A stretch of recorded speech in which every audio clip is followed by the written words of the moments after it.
안녕하세요, 여러분. 오늘은 도덕 4단원의 마지막 시간입니다. 그럼 한번 공정함으로 가득 찬 마무리를 시작해 볼까요? 먼저 지난 시간 복습 겸 친구들은 은서와 영수 중 누가 달리기 대표를 해야 한다고 결정했는지 생각을 나눠보는 시간을 갖도록 하겠습니다. 우선 은서가 대표가 되어야 한다는 의견이 월등히 많았는데요. 그중 두 가지 의견을 함께 읽어보려고 해요. 이 친구는 영수가 실수한 게 은서의 잘못은 아니기 때문에 은서가 달리기 대표 선수가 되는 것이 공정하다고 했습니다. 또 다른 친구도 은서가 대표가 되어야 한다는 생각은 앞의 친구와 동일한데 그렇게 생각한 이유는 조금 다르네요. 보통 진짜 국가대표 선발전의 경우 누군가가 넘어졌다고 해서 기회를 다시 주는 것은 아니기 때문에 결과를 인정해야 한다고 썼습니다. 실제의 일들을 생각하면서 이유를 쓴 것이 인상적이네요. 이번에는 영수가 대표가 되어야 한다는 의견을 볼까요? 이 친구는 영수가 반에서 제일 잘 뛰니까 넘어졌어도 대표가 되어야 한다고 썼어요. 다만 이런 방식으로 계속 결정이 된다면 은서처럼 선발전에서 이긴 친구는 억울한 감정을 느낄 것이라고 우려를 표현했어요. 이 친구도 영수가 대표가 되어야 한다고 했는데 그렇게 생각한 이유가 조금 색다르네요.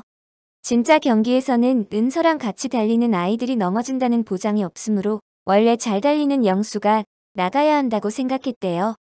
다만 이 친구도 이런 결정이 계속될 경우 차별하는 학교가 될 것이라는 부작용을 썼습니다. 넘어진 친구가 있었고 하필 그 친구가 제일 잘 달리는 친구였으니 처음부터 경기를 다시 해서 누가 더 빠른지 판단을 해야 한다고 한 기타 의견도 있었답니다. 다른 친구들의 의견을 들어보니 생각에 변화가 있는 사람도 있나요? 자, 그럼 교과서 90쪽 초콜릿 공정무역에 대해 생각해 보도록 합시다. 이야기를 보고 공정한 세상을 위해 무엇이 필요할지 생각해봐요. 초콜릿 공정무역. 초콜릿 값 1달러, 농부 수익 5센트, 서부 아프리카 카카오 농장에 28만 4천 명이 노동을 합니다. 100명의 아이들 중 학생은 단 3명뿐이죠. 카카오 농장의 비애라고도 해요. 카카오 농장에서 일하는 12살 칸도는 이렇게 이야기합니다. 그런데 초콜릿은 어떤 맛이죠? 전 초콜릿을 먹어본 적이 없어요. 마을 사람들이 하루도 거르지 않고 카카오 콩을 재배하는 것을 보면 많은 사람들이 초콜릿을 먹는다는 걸 테니 아마 천국의 맛이겠죠? 생산자에게는 정당한 노동의 대가를, 소비자에게는 좋은 품질의 제품을, 환경 친화적 제조 방식으로 사람과 자연을 생각하는 공정무역이라는 제도가 있답니다. 공정무역은 아동의 강제 노동 없이 그리고 유해한 농약 없이 제품을 생산해요. 그렇게 탄생한 초콜릿을 우리는 착한 초콜릿이라고 이름 붙여 부릅니다. 공정무역 시장이 1%만 성장해도 세계 1억 2,800만 명의 가난한 사람들은 극심한 빈곤에서 벗어날 수 있다고 해요. 초콜릿의 주재료가 되는 카카오 농장에서 일하는 아이들 이야기가 나왔는데요. 여러분이 생각하기에 이 아이들에게 가장 필요한 공정한 생활 5가지 원리는 무엇일까요? 생각을 해보고 직접 90쪽의 답을 써보세요. 공정한 생활에 필요한 5가지 원리는 다음과 같았습니다.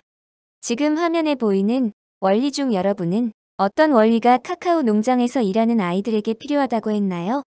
우선 첫 번째로 카카오 농장에서 일하는 아이들 중 학생은 단 3명뿐이라고 한 부분에서 사회적 약자를 보호하지 않았다는 생각이 들었습니다.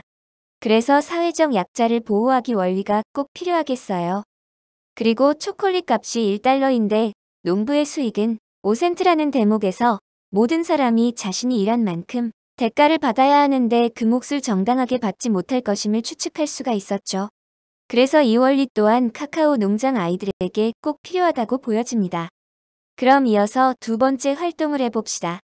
활동지를 활용한 활동입니다. 우리가 국회의원이 된다면 공정한 세상을 만들기 위해 어떤 법을 만들지 생각해봅시다.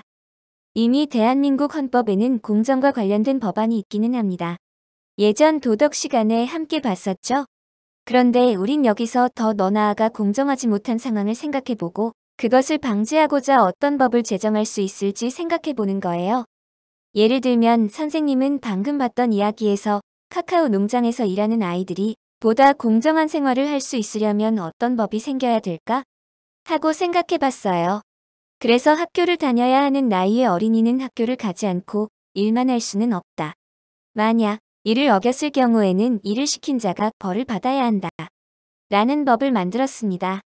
학교를 다니는 아이가 단 3명뿐이라고 했으니 그 아이들을 보호하고자 학교를 다녀야 하는 나이의 어린이라고 구체적으로 명시를 하였고, 또 벌을 받는다면 어떤 벌을 누가 받는지까지 생각해서 법을 정했어요.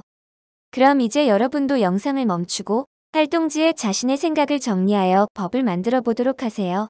법은 보다 구체적으로 정할수록 좋습니다. 갑자기 만들기 어려운 경우에는 주변에 공정하지 못한 상황이 무엇이 있을지 생각하고 만들어 보세요. 우리 가족 또는 학교를 범위로 잡아도 됩니다. 세 번째 활동을 해보도록 합시다. 다시 교과서 93쪽으로 돌아와서 단원 마무리를 통해 배운 내용을 정리해 보도록 합시다.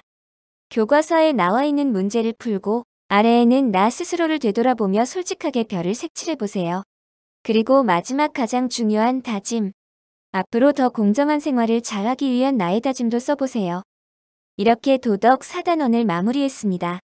여러분, 공정이라는 단어에 좀 더 가까워짐을 느끼나요? 여러분의 생각이나 마음에 조금이라도 변화가 있었길 바라며 다음 도덕 시간에는 새로운 단원으로 만나요. 안녕.